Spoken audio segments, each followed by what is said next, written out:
जय सनातन धर्म की प्रिय सनातनियों, आप सभी का स्वागत है हमारे इस कार्यक्रम में।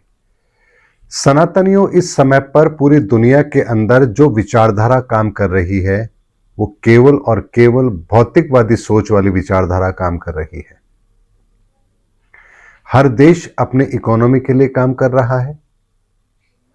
ट्रंप को भी अमेरिका को मजबूत करना है, तेल के भंडारों पर अपना कब्जा करना है। वेनेजुएला पर उसने अधिकार कर लिया, वहां के राष्ट्रपति को रातों रात उठा लिया। ये ऐसी विचारधारा है जो इस पूरे विश्व के लिए एक भयानक विस्फोट का काम करेगी। और अगर आपको ध्यान हो तो कुछ समय पहले मैंने आपको एक वीडियो दिया था जिसमें मैंने कहा था कि दुनिया के अंदर लोकतंत्र अब समाप्ति की ओर है, यानी बहुत शीघ्र ही इस दुनिया से लोकतंत्र समाप्त हो जाएगा और एक नई प्रणाली का विकास होगा, विकसित होगी, एक ऐसी विचारधारा जो पूरी दुनिया के लिए बेहतर हो। ऐसे में सनातनी, जब मैंने वो बात वीडियो में कही थी तो बहुत लोगों को भरोसा नहीं होगा कि आखिर ऐसा कैसे हो सकता है, पूरी दुनिया से लोकतंत्र समाप्त हो जाएगा। तो आज जब ये घटना घटित हुई है अमेरिका की, तो आप अंदाजा लगाइए, किसी देश के राष्ट्रपति को आप उठा ले जाते हैं, कहां लोकतंत्र है। इसके बाद में वो अब ग्रीनलैंड पर यही हरकत करने जा रहा है, उसके अलावा कई और देशों पर उसकी नजर है। तो ऐसे में ये कौन सी एक ऐसी परंपरा है जो इस दुनिया के अंदर अब एक नई विचारधारा को जन्म दे रही है। यानी यूनाइटेड नेशन के होने के बावजूद भी, चाइना जैसे शक्तिशाली राष्ट्र के होने के बाद भी, रशिया के जैसे शक्तिशाली राष्ट्र के होने के बाद भी अगर इस समय पर यह घटनाएं हो रही है तो यह हमें इस बात को सोचने पर मजबूर तो जरूर कर रही है कि आखिर लोकतंत्र अब रहा कहां है। सनातनियों, युग परिवर्तन इस कालखंड के अंदर अगर हम बात करें तो जो ज्योतिष गणना कहती है वो ये कहती है कि इस समय पर धर्मयुग के आरंभ होने के साथ ही कलयुग की सारी ऊर्जाओं को शून्य में समाहित करना आवश्यक है, और ऐसा हर युग के अंदर होता आया है।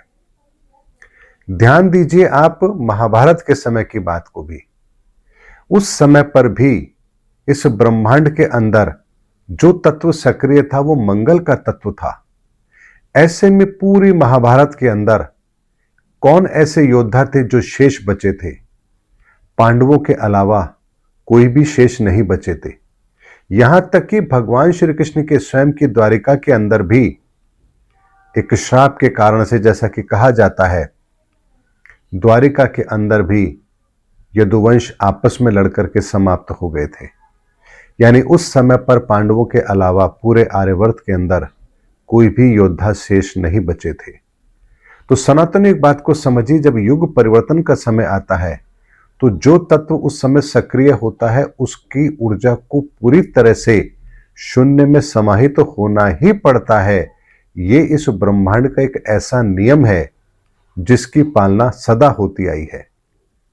ऐसे में सनातनियों, इस कलयुग के अंदर भी हमारी भौतिकवादी जो सोच है, हमारी जो विचारधारा है, हमारे बुद्धि के द्वारा जो हमने विकास यात्रा को आरंभ किया है, इन सारी यात्राओं को शून्य में समाहित तो होना ही होना है।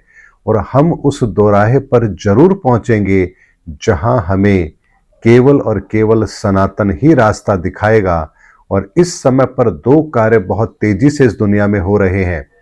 पहला, सनातन की विचारधारा पूरी दुनिया में बहुत तेजी से फैल रही है, और दूसरी, ऐसी विचारधारा जो कट्टरपंथी विचारधारा है, सांप्रदायिक विचारधारा है, शक्तिशाली बनने की विचारधारा है, ये भी अपने अंतिम पड़ाव पर पहुंच चुकी है।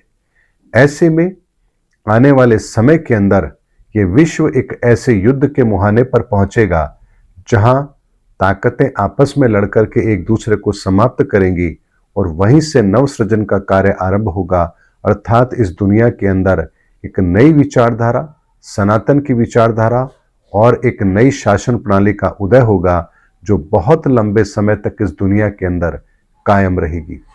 इसीलिए सनातनियों, जो बात मैं कह रहा हूं, हो सकता है बहुत सारे लोगों को वर्तमान में वो डाइजेस्ट ना हो, अरे ऐसे कैसे हो सकता है, लेकिन सनातनियों इस बात को समझिए, यहां पर जो कुछ भी होता है इस धरती के ऊपर, ये अनायास नहीं होता। इसकी रूपरेखा बहुत पहले ही तैयार हो जाती है और प्रत्येक रचना, प्रत्येक कार्य एक नियम के तहत होता है। इसीलिए आज के 1000 वर्ष बाद भी जो होना है वो होकर रहेगा, क्योंकि नियति उसी आधार पर काम करती है। उम्मीद करता हूं सनातनियों, आज का वीडियो आपको ये समझाने के लिए पर्याप्त है कि हम चाहे जितनी ऊंची उड़ान उड़ लें, लेकिन हम आसमान से बड़े कभी नहीं हो सकते। हमारी तरक्की चाहे जितनी मर्जी हो जाए, लेकिन हम कभी ईश्वरीय सत्ता को चुनौती नहीं दे सकते। उम्मीद करता हूं सनातनियों, मेरा वीडियो आपको जरूर अच्छा लगा होगा। अगले वीडियो में आपसे फिर भेंट होगी, तब तक हमारे चैनल पर बने रहिए। जय सनातन धर्म की, जय धर्मयुग की, जय सनातन विश्व।